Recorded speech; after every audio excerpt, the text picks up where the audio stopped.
10 tong bisa, 10 tong bisa. Langkot penuh hormat, Bapak Sudewo jadi panutan, setia dampingi petani di pedesaan. Bersama PPL bergerak bersama, kejar target 10 ton, penuh niat mulia. Pak Camat, Babinsa, dan Pamong Desa, TNI, polisi bekerja tanpa lelah. Petani senang, hasil sawah melimpah, lumbung terisi, hidup penuh berkah. 10 ton bisa, ini kenyataan. Bersama Pak Sudewo semua turut bekerja, pati sejahtera, sawah hijau membentang, petani bahagia, Indonesia gemilang. Swasembada bukan hanya wacana, tapi bukti kerjasama yang nyata. Saat rakyat dan pemimpin bersatu menuju Indonesia yang maju dan jaya.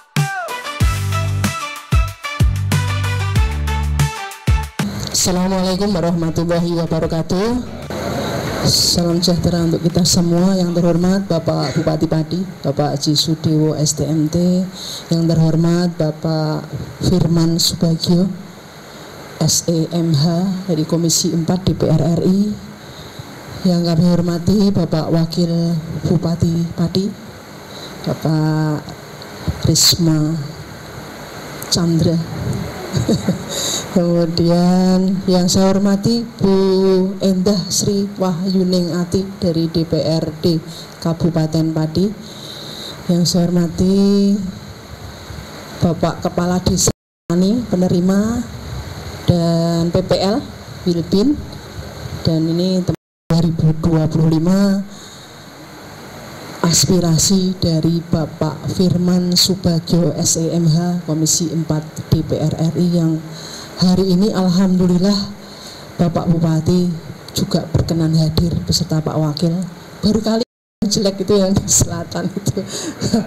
Dan jadi alhamdulillah 2025 ini awal Pak Firman tahap pertama ini mungkin kombin 3 unit nanti akan diberikan kepada Kelompok Tani Rejo, Desa Bumiayu, Kecamatan Wedari Jaksa, ya. Kelompok Tani Sidodadi, Desa Karangwotan, Kecamatan Pucak Wangi, ya, hadir semua. Alhamdulillah. Mungkin nanti tahap kedua, ketiga, 4 biasanya bertahap, ya, Pak Firman ada. Jadi perlu kami sampaikan Bapak Bupati, memang dengan adanya Pak Firman di DPR RI Komisi 4 ini Pati banyak sekali mendapatkan bantuan. Ini saya jumlah Pak ada sekitar 200 lebih unit. Tepuk tangan untuk Pak.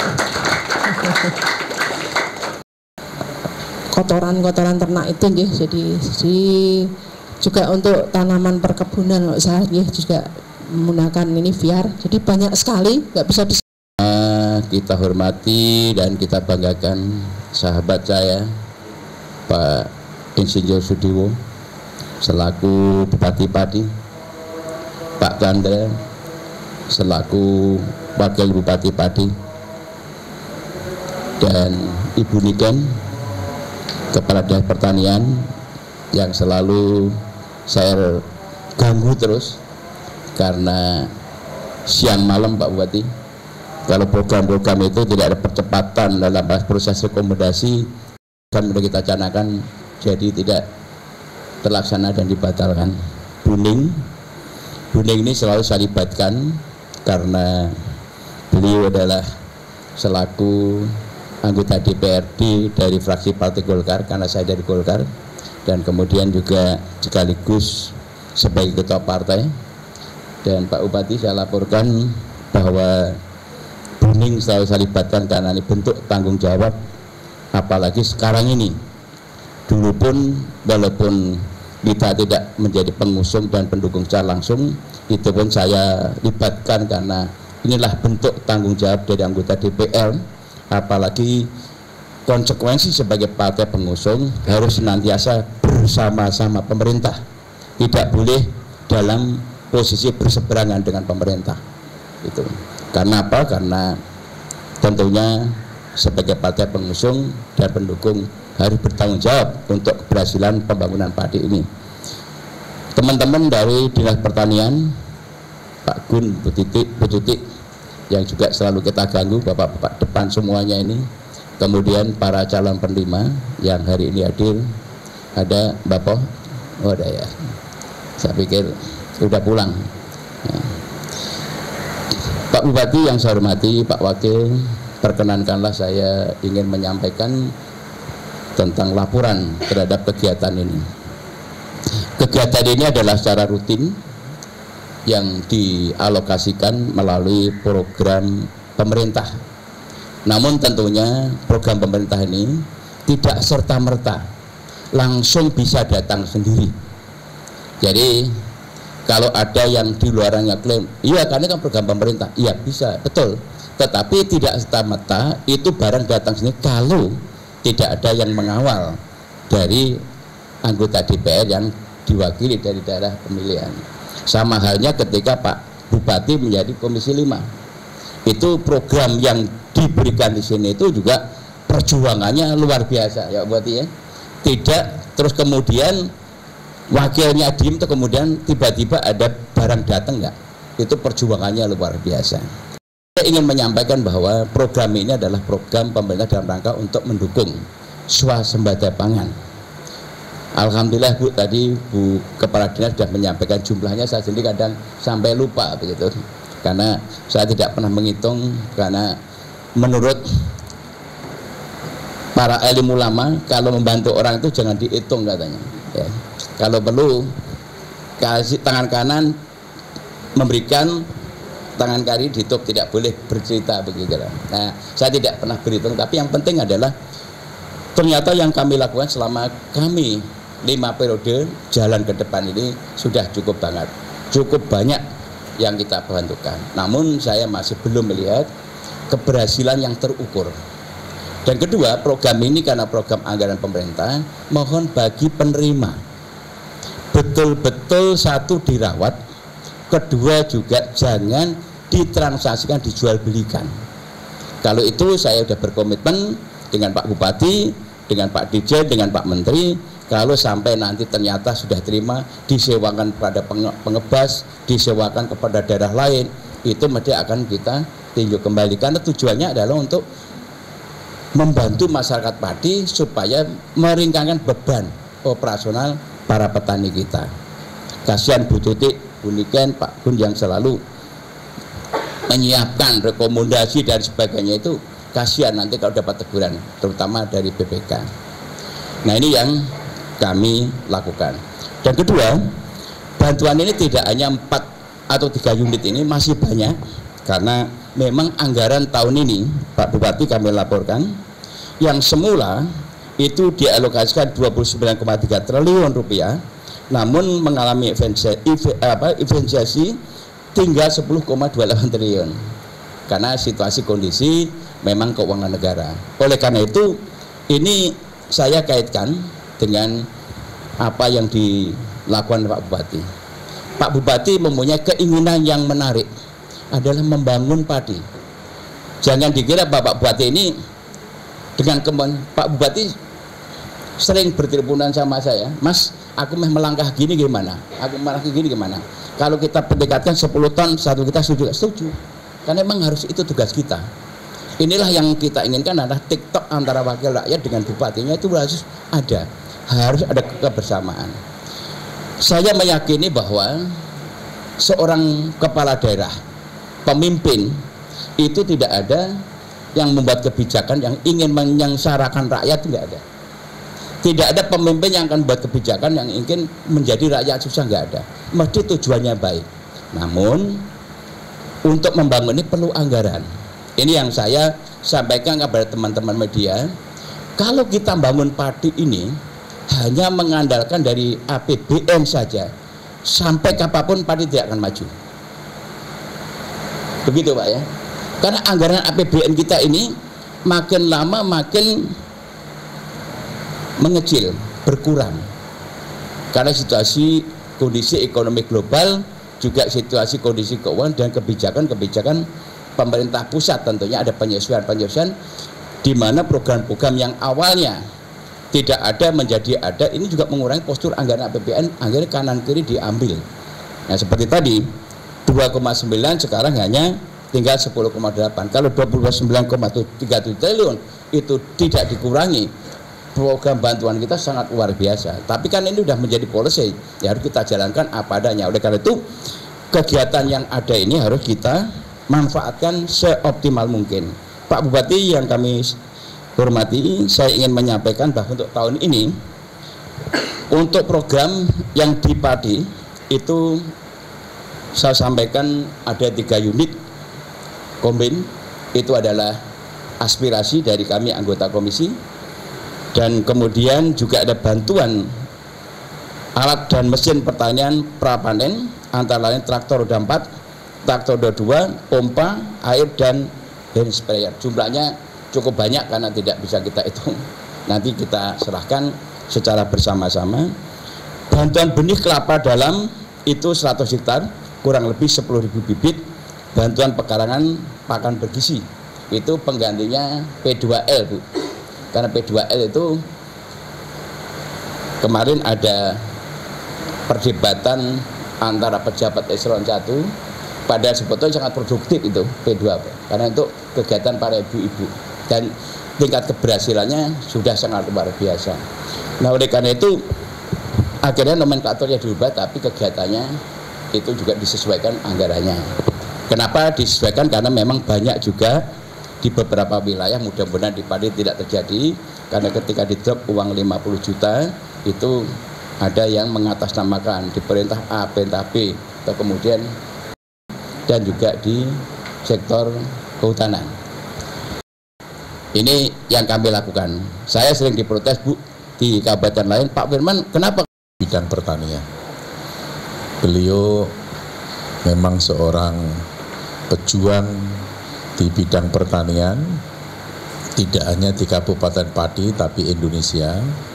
Kebijakan-kebijakan kementerian, regulasi, peraturan perundang-undangan itu juga diantaranya yang dirasakan oleh rakyat seluruh Indonesia adalah buah pemikiran dari beliau.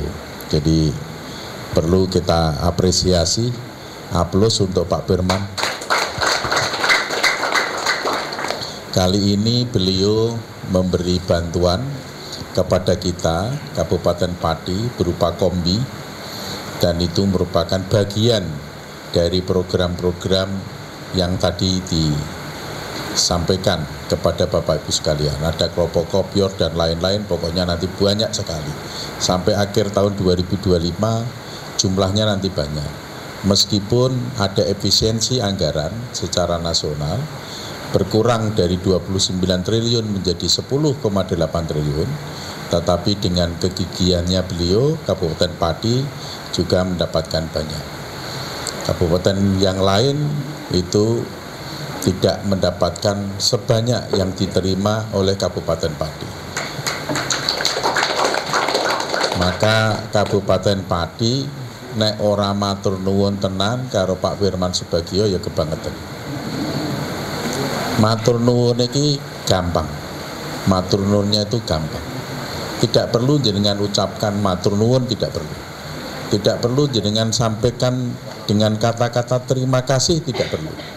Sing penting nanti pemilu 2029 itu sengkuyung, guyup, rukun, ucapan terima kasihnya dengan nyoblos mendukung Pak Firman menjadi anggota DPR RI. Itu. Nah, terima kasih saiki somben lali rano gunone. Rano gunone. Ya. Kata-kata orang bijak. Ini kata-kata orang bijak. Harus selalu kau ingat kebaikan orang lain kepada dirimu, dan segera kau lupakan apa yang kau perbuat baik kepada orang lain. Itu. Jadi nek Pak Firman sudah ngasih banyak kepada panjenengan, terus jenengan lali gitu saja, jenengan berarti bukan kategori orang bijak. Ya enggak? Itu harus seperti itu. Kita sama-sama menghargai, menghormati para pahlawan kita, para pejuang kemerdekaan kita yang bisa mengantarkan kita seperti ini seperti Bung Karno, Bung Hatta, Pangeran Diponegoro, Panglima Sudirman, dan semuanya itu, kalau kita lupakan beliau-beliau,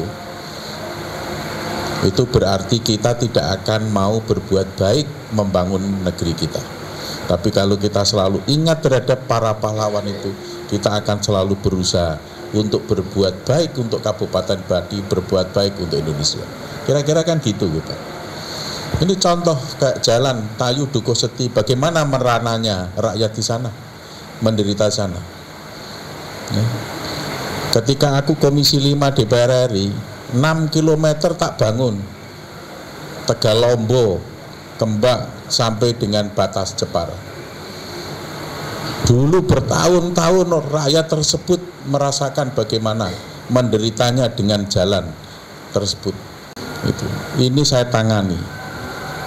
Dalam tahun pertama saya menjabat bupati, sudah nangani banyak hal seperti itu. Apakah saya hebat? Tidak hebat. Saya hanya berusaha semaksimal mungkin untuk berbuat baik untuk Kabupaten Pati. Apakah saya bisa menangani semuanya? Tidak. Saya masih butuh bantuan dari beliau, dari Pak Firman Subagio. Kalau saya tidak dibantu seperti beliau, tidak mungkin saya akan bisa berbuat maksimal untuk Kabupaten Pati. Beliau tadi cerita tokoh-tokoh masyarakat Pati yang sukses di Jakarta dikonsolidasikan oleh beliau, dikonsolidasikan, dikumpulkan satu persatu, dikasih tugas sesuai dengan kapasitasnya, sesuai dengan kemampuannya untuk membantu saya. Ada yang membuat konsep, ada yang nyumbang pemikiran, ada yang golek ke duit, ada yang mengakseskan program ke pemerintah, dikonsolidasikan oleh beliau untuk membantu saya. Memang belum terasa begitu di Kabupaten Pati, karena ini memang baru tahapan untuk menyusun kekuatan, untuk bekerja membantu saya. Saya membuat kebijakan, beliau langsung mendukung kebijakan saya. Kebijakanku kui menyesuaikan nilai jual objek pajak NJOP 250%. Itu sangat realistis, bahkan masih di bawah dari realita. Tak kandani jenengan. Aku menaikkan 250% NJOP, bukan PBB. PBB itu dampak daripada kenaikan NJOP. Wis saiki ning nggone NJOP sing lama yang sekarang ini. Rego tanahe jenengan pekarangan ataupun sawah itu per meter Rp5.000.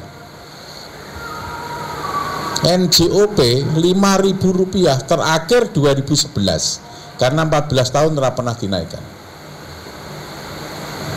Itu Rp5.000 per meter harga pekarangan yang desa-desa kuwi. Tak tuku, wis sak metere 200.000. Gelem ora?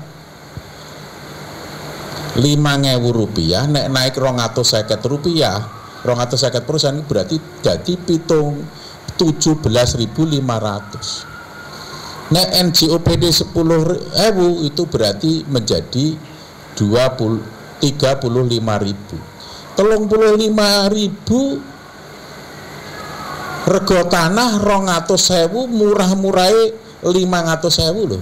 Nenggone sawah kuwi harga tanah paling murah per meter 200.000. Pekarangan paling murah 500.000. Lho iki mung 35.000. Loh, masuk akal ora? Dan kuwi hanya dibayar sekali dalam setahun. Sekali dalam setahun, ora 2 kali, ora 3 kali, sekali dalam setahun. Mungkin ya Pak Firman. Kalau sampai suatu negara itu pendapatannya defisit terhadap pengeluaran, itu negara itu hancur. Defisit batasnya adalah 3%. Nek wis 2% itu warna kuning. Betul gitu nggih Pak Firman ya? Jadi misalnya Indonesia, kita kasih tahu ini, mulane selama pemerintahan itu harus ada pendidikan politik kepada masyarakat. Tak kasih contoh ya. Presiden Republik Indonesia menggedok anggaran APBN tahun 2025 3.000 triliun. Tanya contoh, misalnya 3.000 triliun. Berarti Presiden harus bisa mendapatkan uang minimal sama 3.000 triliun. Jadi 3 bulan harus masuk 500 triliun misalnya, Bu. Kalau sampai dalam 3 bulan pendapatan negara kurang dari 500 triliun dan selisih antara keluar dan pendapatan itu lebih dari 3%, Indonesia kolap. Ngono lho. Ora kok ngedok anggaran 3.000 triliun kuwi berarti duit wis cemepak, wis tumpuk. Enggak, mulane jenenge pajak nyantekan ngoyak-ngoyak kaya debt collector itu karena memang ditarget pendapatan suatu negara agar minimal imbang dengan pengeluaran yang sudah ditetapkan. Lah pengeluaran itu wis dirinci, nggo bangun dalan sakmene, irigasi sakmene, sekolahan sakmene, kesehatan sakmene, perkebunan sakmene, sing nganggo rupa-rupa sakmene wis dirinci kabeh. Jadi pengeluaran itu memang sudah pasti harus dipenuhi. Supaya bisa terpenuhi dan pengeluaran semua rencana belanjaan itu berjalan, pendapatannya harus. Jadi ora sing jenenge mikir ke pembangunan kok tanpa mikir ke pendapatan itu ora mungkin. Kalau ada penyimpangan, karena memang tujuan kami itu dari DPR RI bersama Pak Bupati ini kan untuk program bantuan ini kan mendukung terhadap kegiatan petani masyarakat. Oleh karena itu, karena kalau itu sudah diatur dalam ketentuan, program ini adalah untuk kepentingan masyarakat, bukan untuk disewakan kepada pengebas dan sebagainya. Dan kami sudah berkomitmen dengan Pak Menteri, Pak Dirjen, juga dengan BPK, kemudian juga dengan Kabupaten Padi Dinas, bahwa kalau itu ditemukan nanti itu ternyata disewakan kepada pengebas dan para pelaku usaha besar, tentunya itu mesti melanggar aturan, apalagi tidak pernah melaporkan. Dan ini sudah ada contoh yang memang sedang proses melanggar aturan. Jadi itu kewajiban kita untuk saya sebagai pemberi aspirator, tentunya harus memberi aspirasi, tentunya harus melaksanakan konsistensi daripada pengawasan itu. Jadi komitmen kami adalah membantu ini untuk kepentingan masyarakat Padi. Seperti yang saya sampaikan tadi, jangan sampai nanti kalau sudah desanya, kecamatannya sudah terpenuhi, atau kemudian disewakan ke kabupaten lain. Padahal di kecamatan lain masih membutuhkan. Ya harus diprioritaskan dulu kepada kecamatan yang ada di Kabupaten Padi ini, bukan terus dibawa ke Rembang, ke Demak, bahkan ada yang sampai ke Pemalang, begitu kayak di Blora itu kan. Enggak. Harus untuk kepentingan masyarakat Padi. Karena tujuannya adalah untuk kebutuhan petani. Kombi tadi bagaimana Pak? Banyak sekali ya, nanti mungkin tahap kedua itu ada ayam ya, sama kandangnya sama pakannya. Kemudian ada 100 hektar untuk kelapa dalam. Itu adalah kelapa-kelapa yang dulu boleh dibilang kelapa yang bukan koper ya, kelapa dalam ini kelapa yang kelapa ya, kelapa ya, kebutuhan rumah tangga itu ya. Walaupun produksi kita sekarang sudah mencapai 14 miliar biji, tetapi diperhitungkan itu dalam waktu dekat kalau tidak segera dikembangkan lagi itu kita akan mengalami defisit. Karena negara-negara seperti Cina juga mulai ekspor besar-besaran, impor besar-besaran dari Indonesia. Ini harus kita persiapkan. Saya sudah sampaikan pada Pak Bupati bahwa untuk 100 hektar ini akan kita konsentrasikan di wilayah utara, akan membasis kelapa. Jadi supaya nampak nanti keberhasilan itu. Kemudian juga ada lagi traktor roda 4, kemudian juga ada lagi paket-paket lainnya seperti hand sprayer, kemudian ada traktor roda 2, dan kemudian ada pengembangan kelompok wanita tani yang istilahnya DP2L, itu juga masih ada. Belum nanti dari Kementerian KKP dan Perikanan. Nah, Pak Bupati kami laporkan bahwa untuk yang menjadi persoalan petambak ikan, itu alokasi pupuk sudah diberikan. Sudah Kepmennya sudah keluar, jadi bagi masyarakat petambak tidak perlu lagi demo, tidak perlu lagi protes. Sudah kami perjuangkan atas permintaan Pak Bupati, atas perintah Bupati, Pak tolong diperjuangkan Pak Firman, sudah ada alokasinya sekarang. Jadi petani tambak budidaya sudah tenang sekarang, sudah ada pupuknya. Tapi terkait dengan program 10 ton bisa dari Pak Bupati ini seperti apa tanggapannya? Bagaimana? Program 10 ton bisa itu Pak? Ya memang harus, karena kami sepakat bahwa ke depan itu memang tidak lagi intensifikasi. Oleh karena pola tanam harus dirubah. Yang dulu banyak menggunakan urea harus dikurangi menggunakan pupuk organik. Nah sekarang jangan kita kembangkan, karena menggunakan pupuk organik itu bisa memperbaiki terhadap unsur hara tanah, kesuburan tanah, sehingga kalau kesuburan tanah itu unsur hara tanah atau kemudian bisa meningkat sampai 5%, itu 10 ton sangat mungkin untuk capai. Bahkan kami dengan Profesor Haryadi yang dari Universitas Brawijaya waktu itu pernah bikin demplot di Bantul, itu bisa mencapai 12 ton. Dan kita harus bangga loh, padi ini sebagai bumi winatani kita itu sudah bisa menopang 5% untuk kebutuhan pangan pokok tingkat provinsi. Artinya bahwa padi ini salah satu andalan daripada Jawa Tengah untuk produksi pangan. Ini kebanggaan kita. Oleh karena itu dengan target Pak Bupati 10 ton dengan perlengkapan yang kita berikan itu akan bisa sangat tercapai kalau ada keseriusan. Oleh karena itu penegasan Pak Bupati tadi bahwa program ini dimanfaatkan betul untuk kepentingan petani, ya harapan kita adalah 10 ton bisa tercapai. Insya Allah saya yakin apa yang disampaikan Pak Bupati tadi itu akan tercapai. Saya tentunya dari Komisi 4 karena udah lama bersama beliau di sama-sama DPR, udah tahu lah bagaimana cara membangun padi ini. Ini ada komitmen. Oleh karena itu mulai hari ini kami sudah berkomitmen dengan Pak Bupati, Pak Wakil Bupati, Dinas menyerahkan program bantuan selalu bersama-sama. Ini bentuk ada kebersamaan antara wakil rakyat di DPR RI dengan pemerintah daerah. Jadi apalagi kami sebagai partai pengusung harus mendukung semua kebijakan yang dibuat Pak Bupati, karena ada satu filosofi atau kata bijak lah dari seorang bahwa kepala daerah itu tidak pernah membuat kebijakan yang ingin menyengsarakan rakyat. Mesti tujuannya untuk daerahnya maju, rakyatnya sejahtera. Namun memang perlu waktu. Seperti sekarang jalan yang sudah dibangun itu 81 titik, itu bukan sesuatu yang mudah. Kami sudah hari ini kita nyerahkan, ini nilainya hampir 1,5 miliar itu. Ya, atau kemudian belum yang lainnya. Belum diterima, kami udah mikir dengan Pak Bupati gimana kita kembangkan masalah sampah yang sekarang ini sedang berkeliaran. Itu kami udah mikir lagi gimana sampah ini supaya kita jadikan yang ada nilai ekonominya. Ini sama Pak Bupati udah kita berikan, Pak Wakil kita ajak bicara terus dengan itu. Jadi ini harapan kami memang DPR dengan kepala daerah harus bersama-sama.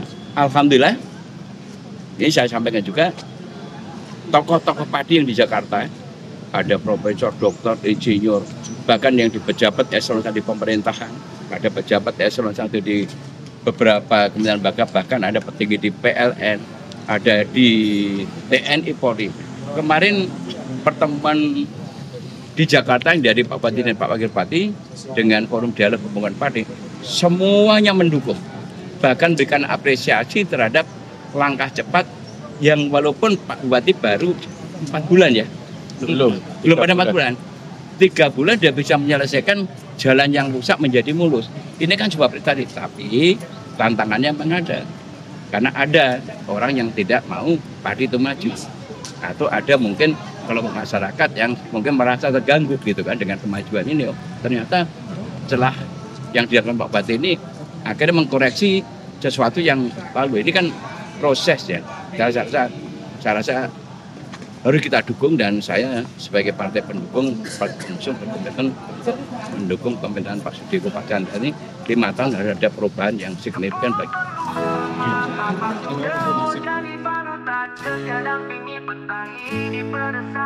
Bersama PPL bergerak bersama, kejar target 10 ton penuhian mulia. Camat, Babinsa dan Pamong Desa, TNI, polisi bekerja tak lelah. Petani senang, hasil sawah melimpah, lumbung terisi, hidup penuh berkah. 10 ton bisa, ini kenyataan. Bersama Pak Sudewo semua turut bekerja, mati sejahtera, sawah hijau membentang, petani bahagia, Indonesia gemilang.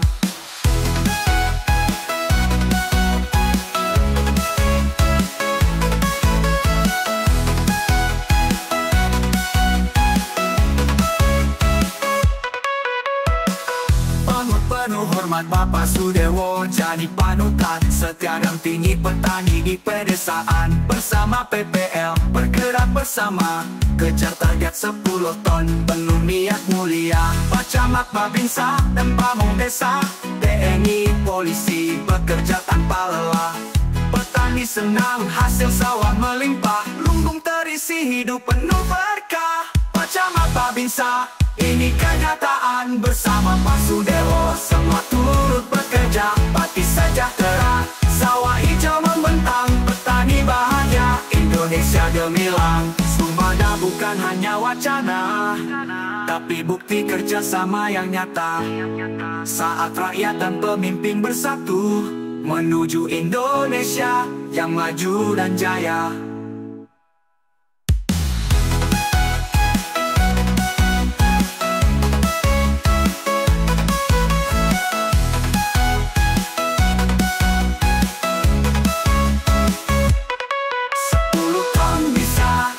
Kenyataan bersama Pak Sudewo semua turut bekerja, pati sejahtera, sawah hijau membentang, petani bahagia, Indonesia gemilang. Swasembada bukan hanya wacana, tapi bukti kerjasama yang nyata.